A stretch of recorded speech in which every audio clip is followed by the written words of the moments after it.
the first part of fractions. This will include multiplication of fractions, division of fractions, and simplifications. So we'll first come with the definitions, or what are fractions, or where do they come from. So intuitively, fractions are coming from divisions of numbers. So for example, we learned divisions. We know that, for example, 12 divided by 3 equals 4.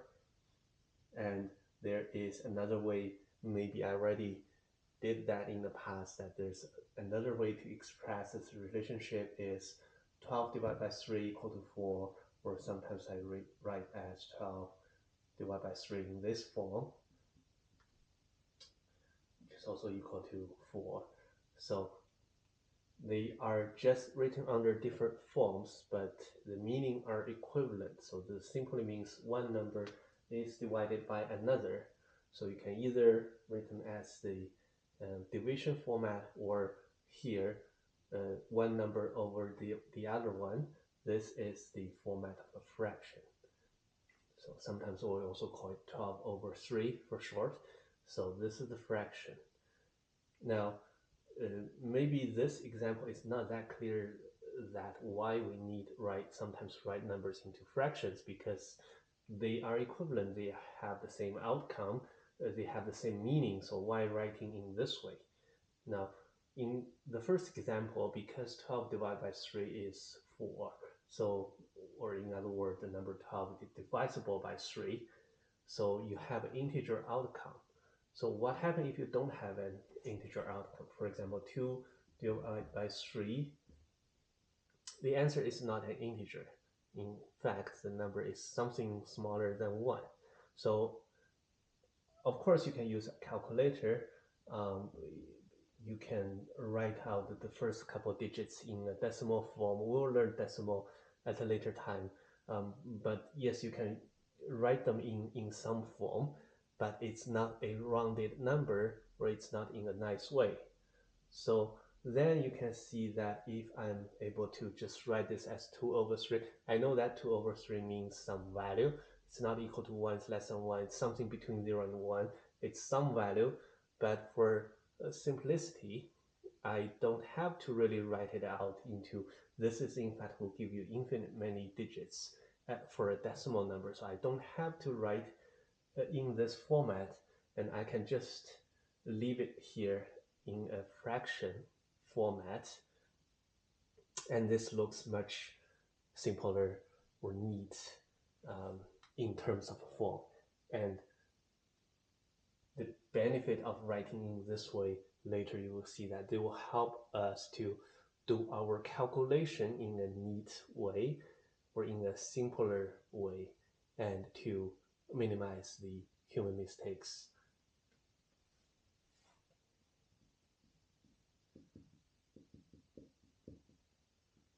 So let's give a formal definition. So if number A is a number and B is a non-zero number,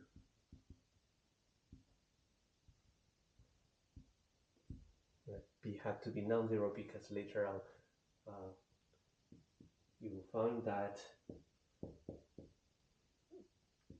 B is under B is the divisor that cannot be 0, so then the fraction A over B equals A divided by B. B is a divisor, so it cannot be 0, but then this is true for any other number, A and B. So A over B, the fraction A over B means have the same meaning, or equals A divided by B. And here, when we write in this way, each term has their specific name for it. So basically the number on the top, we call it numerator.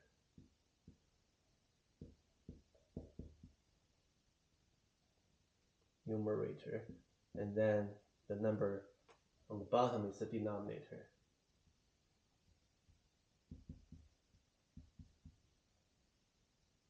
And then this line in the middle is the fraction bar.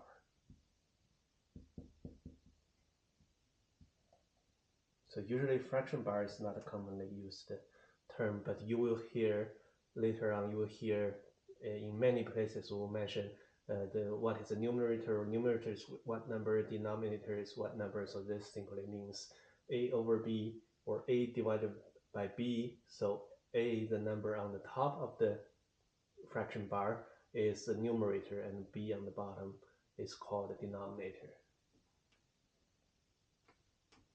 So this is the definition, and if we, similar as the integers or real numbers or any other numbers, we also have a number line to demonstrate fractions from a number line.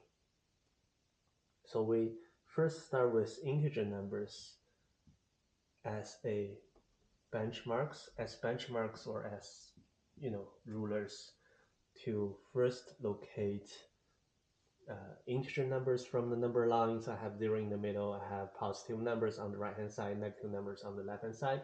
It can go to positive infinite or negative infinite on both sides. So given this, what are the fractions? For example, if I'm looking for 1 over 3, 1 divided by 3, or 1 over 3, 2 over 3, and go on. Like, what happens if I divide by 3? So 1 over 3, or sometimes we call it 1/3, is if you divide something into 3 pieces, and then one of it will be the 1/3, so 1 over 3. So that means between the numbers on the number line 0 to 1, if I divide this segment into 3 equal pieces, then the length of each segment will be 1 over 3, right? Because the length of the total segment is 1. And if I divide it into 3 pieces, then this is 1 over 3. This is another 1 over 3. Well, the length of 1 over 3, so 1 over 3 is the value here. So this is the second 1 over 3, so it's the 2/3 or 2 over 3. And then the last one, if I have all 3 pieces together, it's 3 over 3, which should exactly equal to 1. And then here at the beginning, if I have nothing over here, it's also equivalent to 0 over 3. And 0 divided by any number is also 0. Right, so in this way, I'm able to locate the fraction numbers or demonstrate fraction numbers on number line as well. If I want to go further, if I'm still divide the next segment into 3 equal pieces, I can keep writing, so the next piece will be 4 over 3. Note that this will be a number larger than 1, so this is equal to 1 plus 1 over 3. We'll learn how to do this calculation shortly, but this is equivalent to, you start from number 1, adding another 1 over 3. It's equivalent to adding 1 over 3 to this number as well. So here I'm adding another 1 over 3, you will get 5 over 3, and then adding another one will become 6 over 3, and 6 over 6 divided by 3 is 2, equals 2. So this happens to be, or they have to be on the same point from the number line as the value of 2. And same thing to the negative side of number line. So if I'm moving to the left hand side from 0, then I'll have minus 1 over 3 as the first 1/3 of the first segment, and then the 2/3 of the first segment will be minus 2 over 3, and minus 3 over 3 is just equal to minus 1, and then minus 4 equal to 4 over 3, minus 5 over 3, minus 6 over 3, and I can keep going and keep going. Right. And this is just an example of 1 over 3. This can be any example of 1 over 4, for example. You just need to divide your segment into 4 equal pieces, right? And the 1 over 5 is to divide into 5 equal pieces and go on.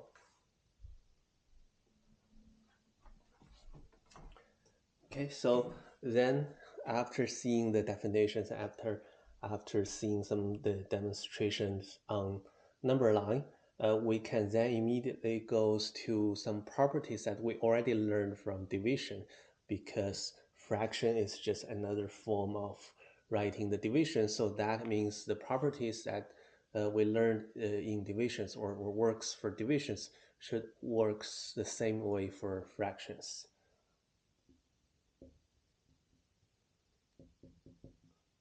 So some properties, and this is similar to division.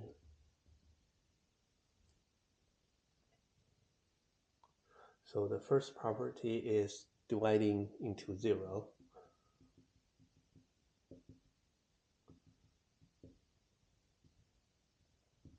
So 0 over a,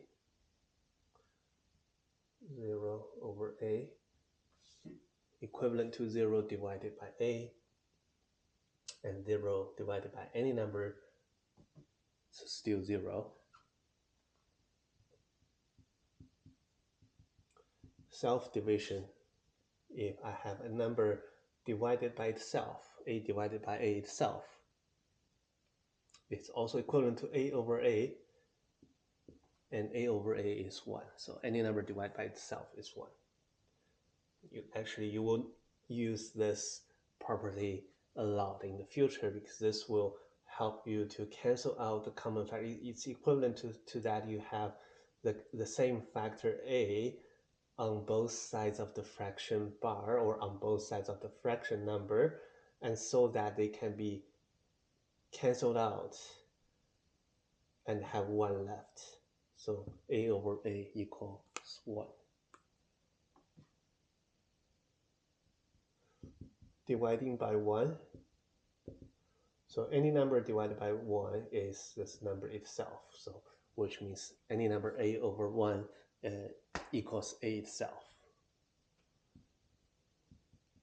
Dividing into negation and dividing by negation.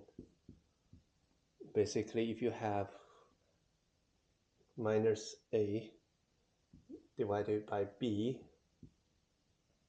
it's minus a divided by b. So in other words, if you have minus a over b, it's equivalent to bring the minus sign outside of division to the front. So it's equal to minus a over b. So it's like in this way. Similarly, if I have a over minus b, it's also equivalent to have the minus sign outside first. So it's minus a over b. So then intuitively, if I have negation over negation, minus a over minus b, it's equivalent to I have 2 minus 1 as the 2 minus signs to be brought out first, and then I have a over b. And then remember, we learned in the first lesson, minus 1 multiplied by minus 1 will change the sign to positive. Or you have 2 minus sign, they will cancel out each other to become positive. So it's positive a over b, or it's just can be written as a over b. So these are the properties that similarly from what you learned in divisions, and obviously they can be rewritten in the form of fractions.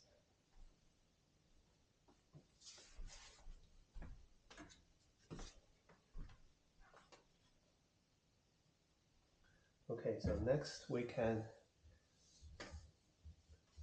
check several examples to help us further understand how to find fraction numbers. So first example,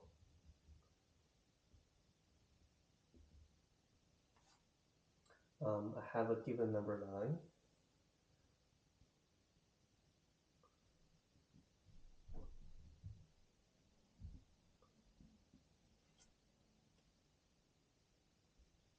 And within each segment,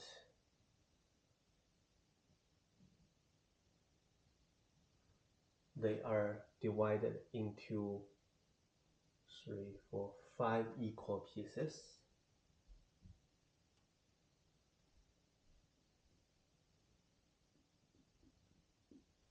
Okay, so then which means each small segment has the length of 1/5, because from 0 to 1 it's being divided into 5 equal subsegments.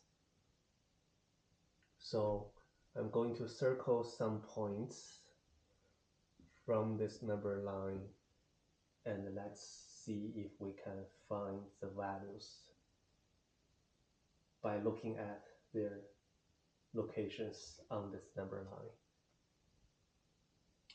We can start, well, maybe let's start from point B, because this seems to be the easiest one. B is just next to the 0, the point 0, and it moved to the right hand side, going to the positive side of the number line, and this is just one subsegment from the 0 point. So it's 0 plus, and then the length is 1/5 because it's being divided into 5 equal pieces. So B is 1/5. And then A, there's actually several ways. Let's try.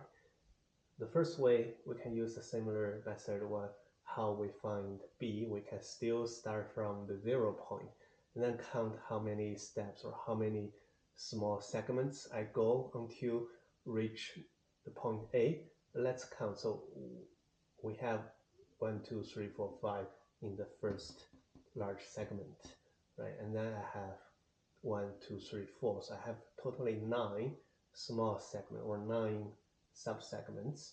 So I still from 0 point, and I know the length of each smaller segments 1/5, and I know I moved 9 steps. I have 9 of such added together, so it's 9/5. This is one way. The second way, since I'm counting too much, I don't really have to count the subsegments from the first part, because I know that this is from 0 to 1. So which means I can start from this point. I can start from 1 directly, right? If I'm starting from this point, I only need to count 1, 2, 3, 4. 4 steps, right? And then we know that 1 is also equivalent to 5/5. We know that when we write the previous example on the number line, it's equivalent to 1, or you can simply derive this from the property we just learned. So self-division 5/5 is also equivalent to 1. So this means I have 5/5 plus the second term is 4/5. And so that I have the same base, so I can add these two numbers together, so I have 9/5. This one, if you haven't learned this or don't know how this can work, this is coming originally from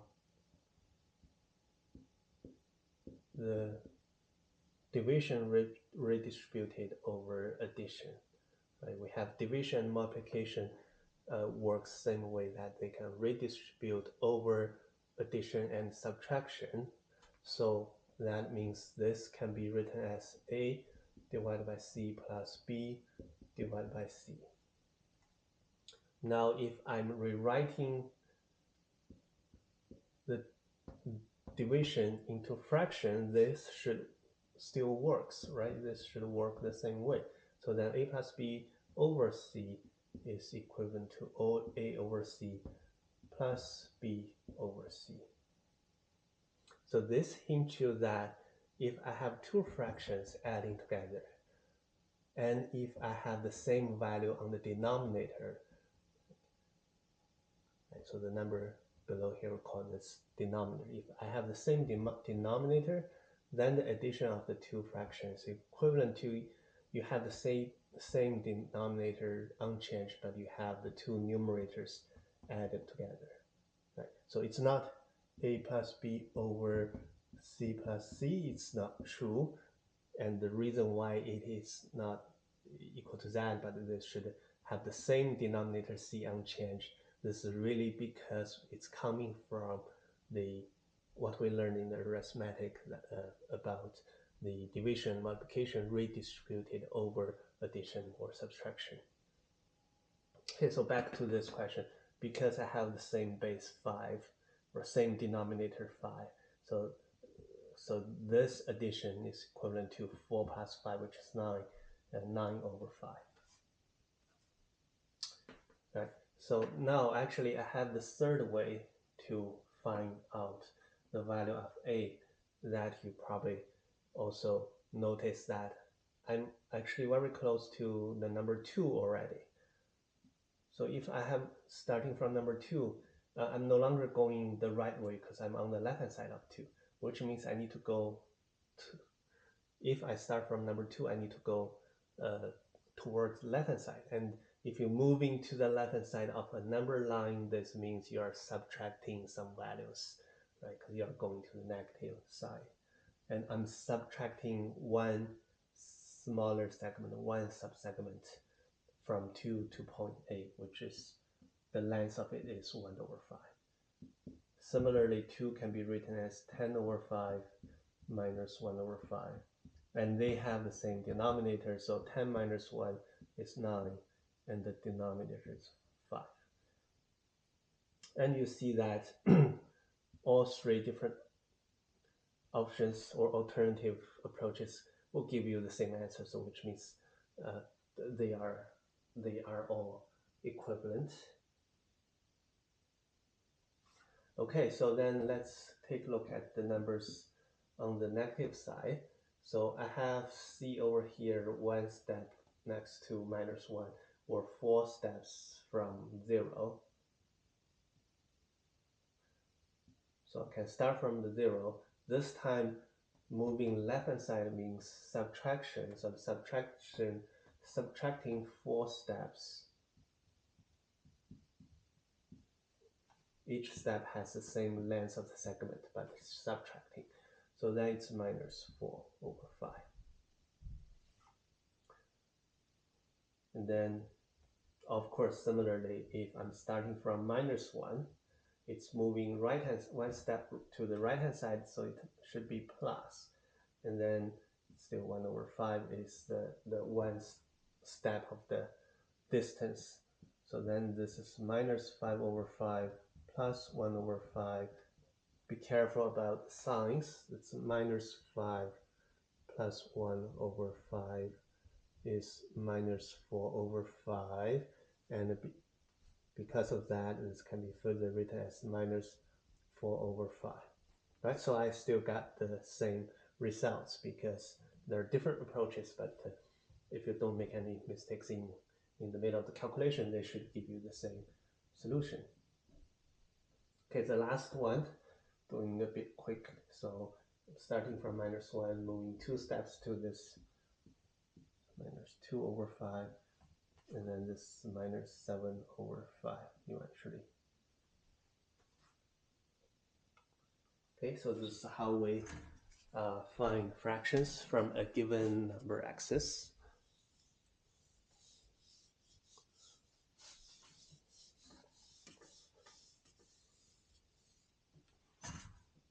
Okay, so next example. To simplify, 22 plus 13 divided by minus 4 minus 3.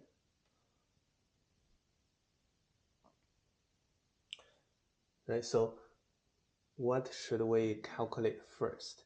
If you are not clear from the first class, just to remind you that this one you cannot use 22 divided by 4 first, because I have 22 plus 13 on the numerator, I have minus 4 minus 3 on the denominator, and uh, uh, this fraction bar could equivalent to separate the two operations into two parts, and you can further consider there's brackets around the each single side. So which means, for example, if I write a over b, it's equivalent to write brackets of a over brackets of b, such that this also equivalent to bracket of a divided by bracket of b. So this doesn't matter if a and b are single numbers, doesn't matter. But if a and b are not a single number, they are some expressions, or there's something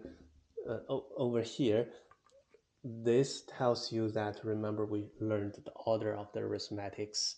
We need to calculate the operations within the brackets first, and then to check if there's powers, and then to check if there's multiplication or divisions, and then finally to check the addition and subtraction. Right? So here it's really, we need to finish the operations within the brackets first, and then we handle the divisions as the next step. So to simplify this, I'm dealing with the operations within the brackets first. So I'm dealing with the operations separately in the numerator and denominator. So on numerator, that's 35, 22 plus 13. And here is minus 7. So first off, I can write this as minus 35 over 7. And then I find that here you have two ways, because 35 divided by 7 is 5. So the answer is minus 5.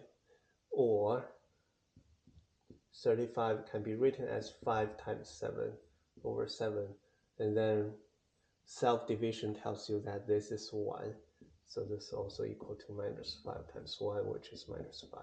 So there's no unique way. There could be several different ways, but it will lead you to the final results.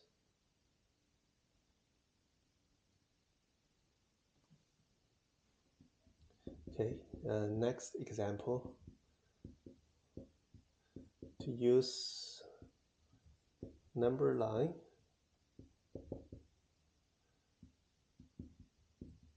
to explain why 3 over 7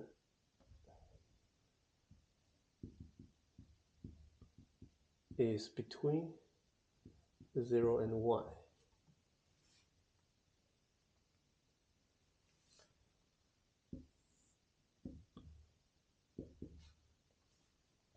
So 3 over 7, if this number or the value of 3 over 7 is really between 0 and 1, so if you see this divided by 7, which means between 0 and 1, I can divide this distance by 7 equal step size segments.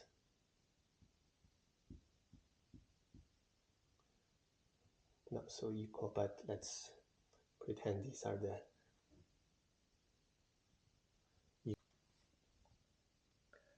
okay. So then I have 7 equal size segments between from the 0, 1 large segment, and then I know that 0 is 0 over 7. I know that 1 is equivalent to 7 divided by 7, self-division.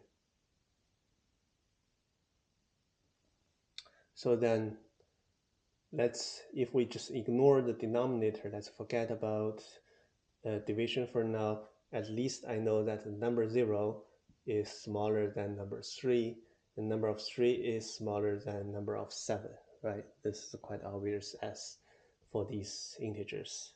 Then this can further derive that if I'm divided by 7 for all each numbers, this will be 1 over 7, 2 over 7, 3 over 7, and go on. So this means 0 over 7 smaller than 3 over 7, smaller than 7 over 7.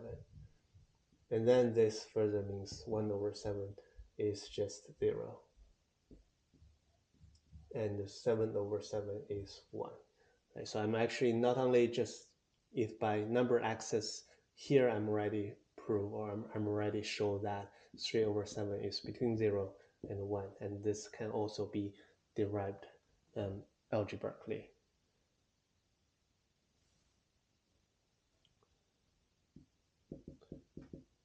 And the next quick example,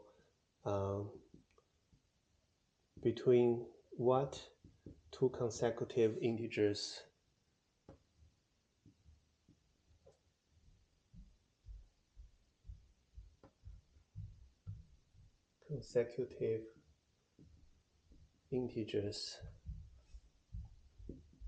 is 43 over 5.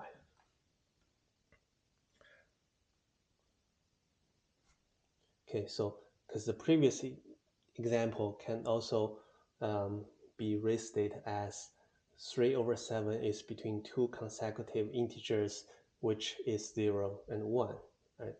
Now, if I give you another fraction, can you find out what two consecutive integers are on the left-hand side and right-hand side of this fraction? Now, different from the previous example, because it's really small numbers, 3 over 7, which means I only need to move 3 steps on the number line to prove that. But it looks that doesn't really work if I'm going to write, to draw the number line and moving for 43 steps is too much time wasted.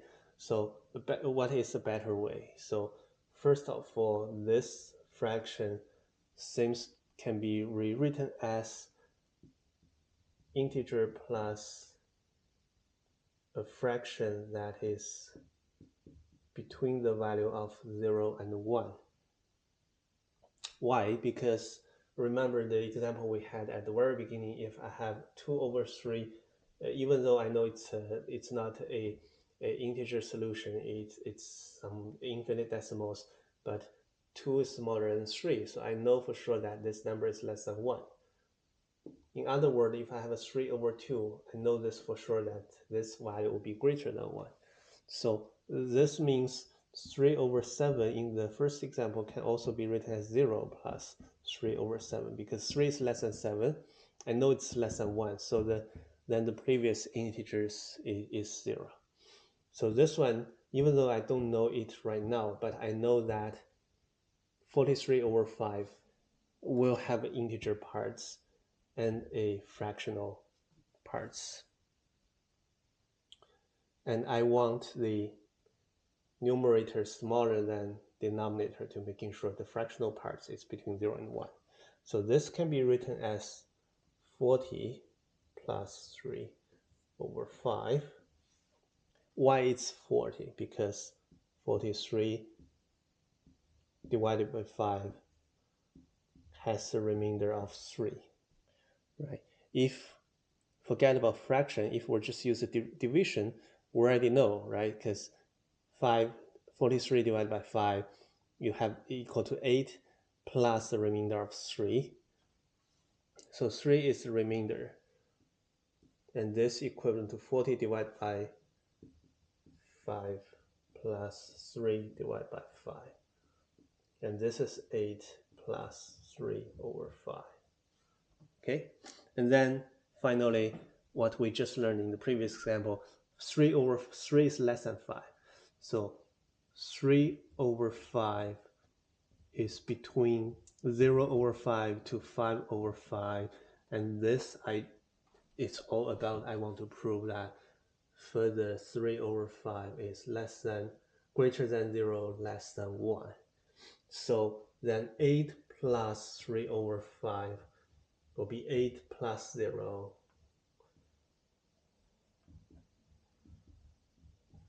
less than 8 plus 1, which is 9. And 8 plus 3 over 5 is our original question, 43 over 5. So 43 over 5 is between two consecutive integers, which are 8 and 9.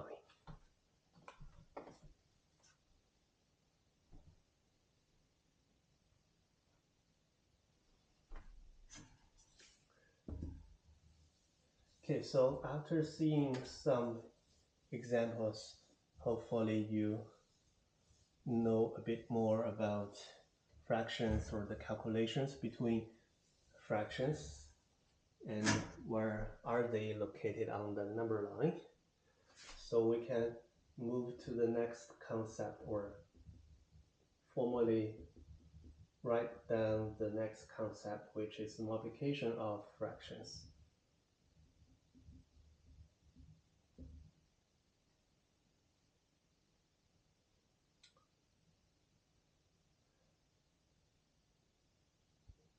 Right, so basically if I have a number a times a fraction 1 over b, of course b cannot be 0, then this is equivalent to a over b. And if I have, so this is a number multiplication between a number and a fraction, and then also if I have multiplication between two fractions, 1 over a times 1 over b, this is equivalent to 1 over a times b. Of course here both a and b cannot be 0. Right, so perhaps the second one is the more important term that you haven't seen in the past, and this basically explains that for multiplications it's equivalent to you're multiplying the numerators in one part and multiplying the denominators on the other side or on the other part. Further, if you have a over b times c over d, again b and d are not 0, then this equals a times c over b times d, right? ac over b d. So this is the multiplication of fractions. And actually, if you want, this can be derived by rewrite everything into purely multiplication and divisions, and then based on the commutative rule of the multiplication division, this can be then further written as a times b divided by, a times c divided by b divided by d, then it's a times c divided by redistribute this, right? And then this is ac over bd. You can try this after class for your own practice, but this is how this is equivalent to multiplications and divisions. So for example, if I have 2 over 3 times 4 over 5, then just based on this rule, this can be written as, so I don't have to really calculate 2 over 3 first, I don't have to calculate 4 over 5 first and do the multiplication. Instead, I can simplify my step by multiplying the numerator and denominators first, and then rethink about the fractions. So then this is 2 times 4 over 3 times 5. 2 by 4 is 8. This is 15, so it's 8 over 15. If you want to further simplify this, you would probably need to have a calculator to really see what's the value of 8 divided by 15. Another example, you have 35 over 6 times 48 over 7. Now in the previous example, this is just simply apply the rules to do the multiplication of fractions. But here, I will show you that sometimes this will helps you to simplify the questions in a easier way, because first of all, by looking at the question here, 35 divided by 6, they don't have common factors. 6 is not divisible, 6 is not divisor, so you don't have an integer solution. Similarly, 48 over 7, there's no common divisor between these two numbers. But if you cross them, you find that 7 is actually a divisor of 35. 6 is actually a divisor of 48. So that means if I'm evaluating the fractions first, I won't be able to get integer solutions right away, and this will cost me much time in the calculation. But how about I putting the two fractions together into one fraction first? I will have 35 times 48. I don't even need to write out the final answer to this multiplication. I just leave it as 35 times 48 and then leave it here as 6 times 7.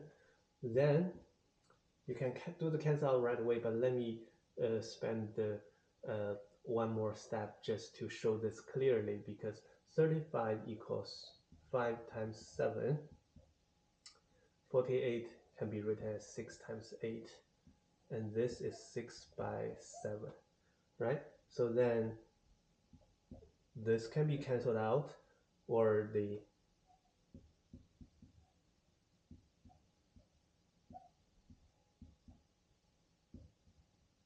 use the formula or property we had, that's the self-division, right? So anyway, this equivalent to that, these number will be canceled out and only the value of 1 left.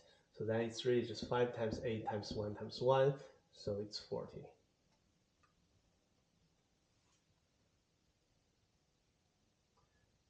Okay, so basically here you will see that this is one of the advantage of taking the multiplication of fractions in this way. So this will help you to group all the numbers on both the numerator side and denominator side first, and then you can start looking at or observing whether there's common factors that can help you to factor out or simplify your fraction. So then, as we had the rules for multiplication of fractions, we'll also have similar rule of dividing by fractions.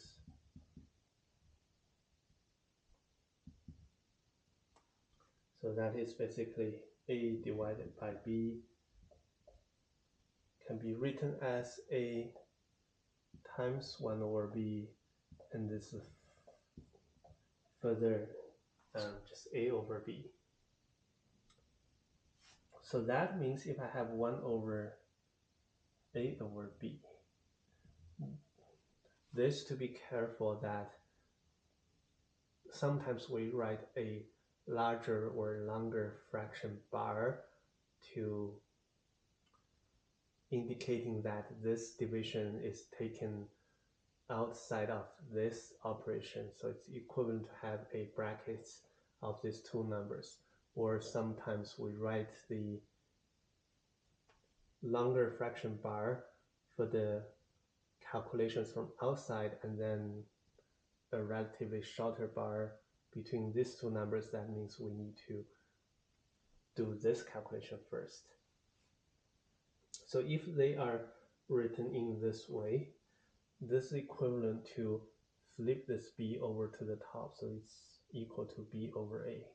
And this is really just coming from here, because this means you have 1 times 1 over a over b, so it's b over a, right? So this is b over a. So in any case, this means that you can also write this into the division form, right? 1 divided by a divided by b, and then if you open this brackets, it will be 1 divided by a times b, and this is a commutative, so this will be b divided by a, so this b over a. So I can use different ways to prove it, but what more important is that this 1 over a over b, if you have two layers of denominators. The denominator can be equivalent to like over flip over to the numerator position. So 1 over a over b is equivalent to b over a. So don't worry if you are not so fluent to that. We'll see more examples and see how we utilize those useful formulas.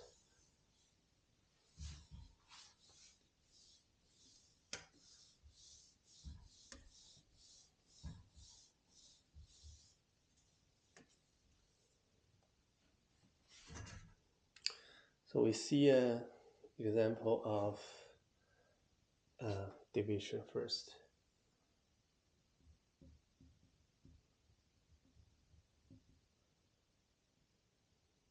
So we imagine that we multiply a number by 3 over 4 and then dividing the results by 3 over 5. This has the same effect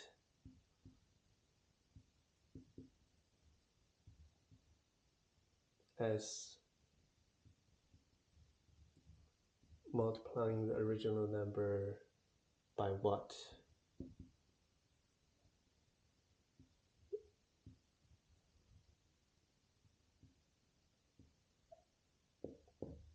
Okay, it might be easier to rewrite the statement into a mathematical way. So assuming I have a number a, I'm multiplying a number a by 3 over 4, and then I'm dividing the results by 3 over 5, has the same effect as multiplying this original number a by what number? Same effect means equal. So I'm looking for this number to make this equal. So a is the same on the two sides. So what really means is that I want to know what number here can make this equal to this number. So I'm not sure I should just call this number x. So it means number x should really be 3 over 4 divided by 3 over 5.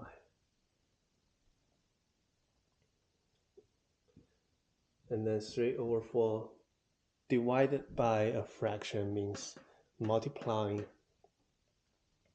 the opposite number that exchanging the or flipping over. So it's equivalent to multiplying 5 over 3. Okay, I should write it over here. So a divided by b over 3 is equivalent to say a is multiplying c over b. This can be derived from the simple division, multiplication, the commutative of division and multiplication. But here's the conclusion. So this divided by 3 over 5 is equivalent to the flip over by multiplying 5 over 3.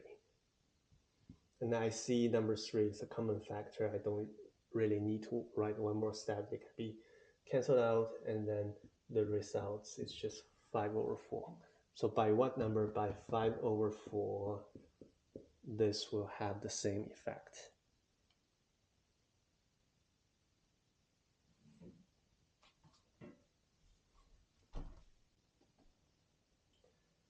So the last part of this lesson, we have seen the multiplications, divisions to the fractions. The last part is powers, so raising fractions to powers. And this simply says that if I have a power, for example, the nth power over a fraction a over b, this can be written as taking the power to each component fraction first. So taking the power to the numerator first, a to the nth power, and then over b to the nth power. This can be also shown as a over b. Nth power means you have n, a over b multiplied together, right? This just coming from the basic definition of power. And then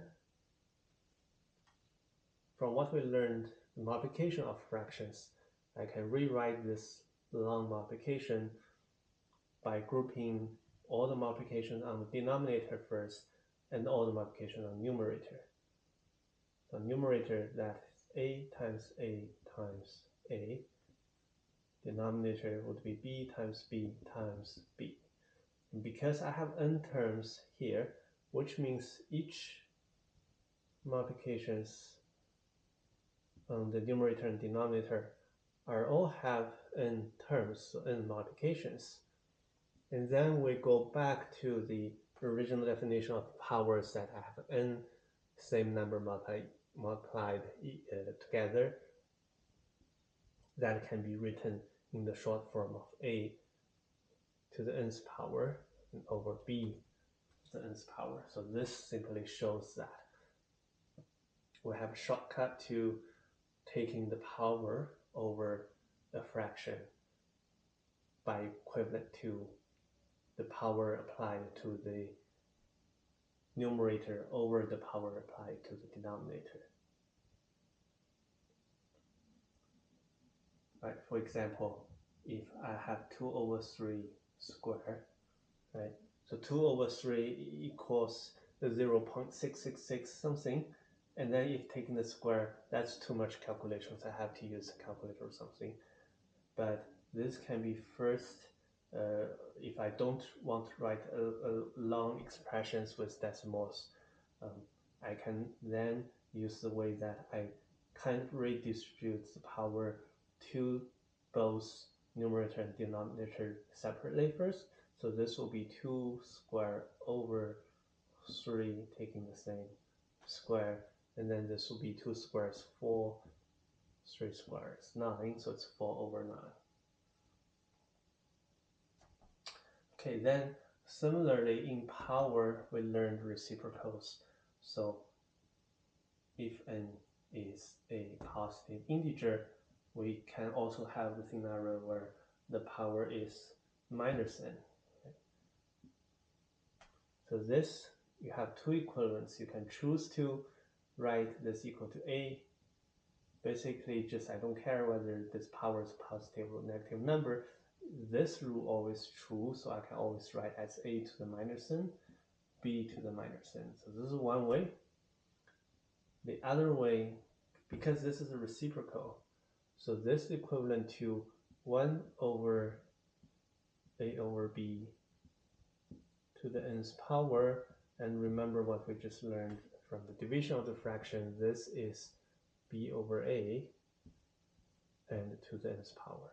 And then because this is b over a to the nth power, this also can be written as b with the nth power over a with the nth power. So for example, 5 over 7 with power of minus 1. Well, power of minus 1 is really just a reciprocal. So it's 1 over 5 over 7. So it's 7 over 5.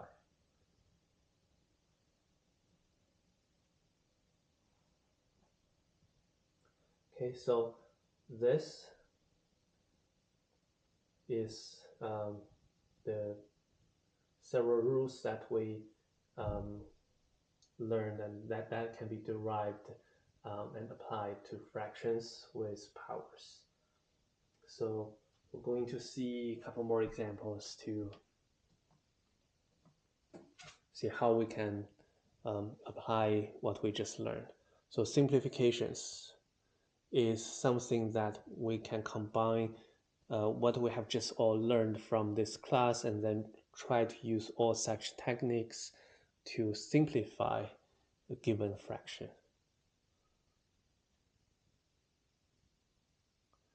So, of course, before we start simplify the fractions, we need to kind of define, or to at least to know what is the simplest form of a fraction. So basically, when I have a results, how can I show or how can I tell other people that this is the simplest form? There's no further way to sort of simplify this expression.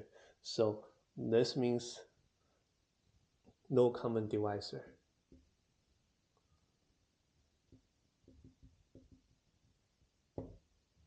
So for example, if my simplification or if my calculation ended up as a result of 4 over 8, it's not the simplest form.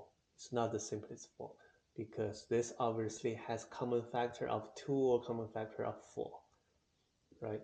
So that means if I'm canceling out or taking out the common factor of 4, this will become 1 over 2.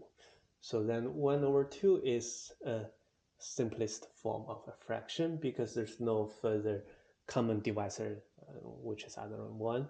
So here, very important, how do you claim that you are ended up with the simplest form? Okay, so now we can start looking at several examples. First example, to simplify minus 24 over 32 times another minus 36 over 45. First of all, I always want to take out the plus minus sign from the multiplication first, so I can taking care of the signs in one separate place and then taking care of the rest of the calculations in another place, so I don't mix them up or I don't take a higher chance to make a mistake on that. So here I have minus sign here, minus sign here. That means I have a minus sign multiplying another minus sign. And what I have left is 24 over 32 times 36 over 45. And then minus sign cancel out by each other, become a positive sign. Then I have 24. This, remember the multiplication of fractions, so it's equal to 24 times 36 over 32 times 45. Now I don't want to write out the multiplication first because they obviously have common factors on both sides, and hopefully I can start canceling out common factors without taking too much multiplications. So first of all, number 9, right? 36 is 4 times 9.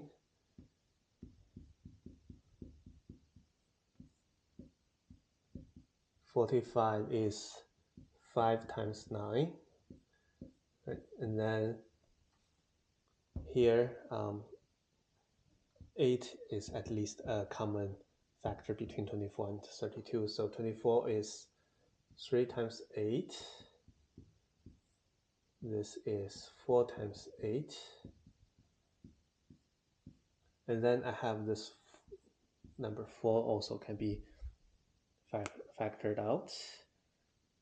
So I just have 3 over 5 left. And there's no further common factor, so I can claim that 3 over 5 is my final answer. It is the simplest form.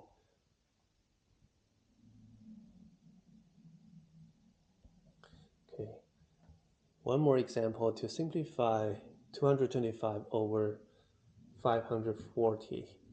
Here's no further multiplication or division. It's just simply to do the simplification of a given fraction. So this obviously equivalent to looking for the common factor between these two numbers. And looking for the common factor means you need to know the factor of this number, and you need to know the factor of this number, and then to cancel out the common parts.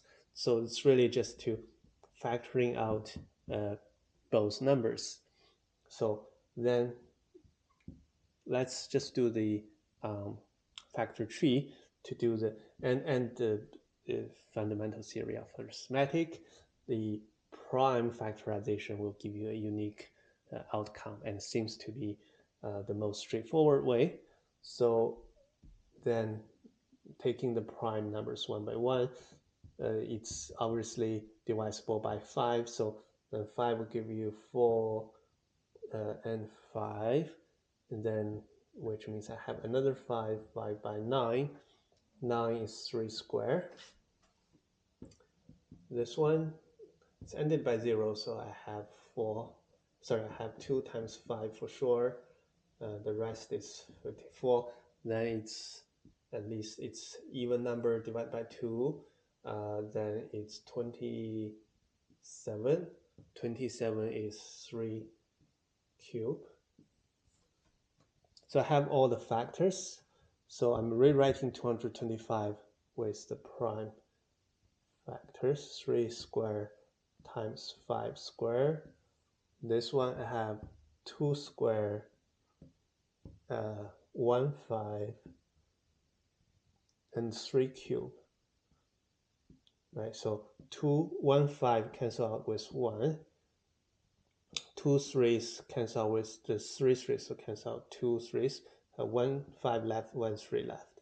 So 5 over 2 squared times 3. So it's 5 over 12.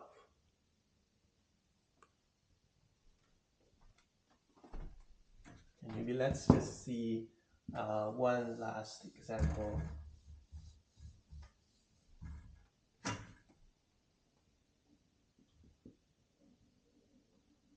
So this fraction simplification can also be used not only for pure numbers, but also expressions with letters. You just treat or consider letters as equivalent or known numbers or equivalent to numbers. You can do the same simplifications as you did for numbers, right? So I'll leave the numbers later, but for letters, c cubed over c to the 5th power gives you 1 over c squared, right? Because this is 3c, there's 5c, so 5 minus 3 is 2, so I have 2 more. But here, 2 more means in terms of the multiplication, it's no addition, right? Here, when I say 2 more, it's 2 more in terms of multiplications, in terms of the powers. Similarly, you have d squared here, you have single d here, which means d over d will cancel out, so you have 1 d left, right? And then further, maybe taking care of this, number 4 is an obvious factor. So if I divide by 4, I have 10 over 4. And this actually have further factors. But let me write this together first. So it's d over c squared. This seems another factor of 2. So I have 5 over 2 d over c squared. Just write them together in one expression. So that's 5d over 2c squared. So this is the last example.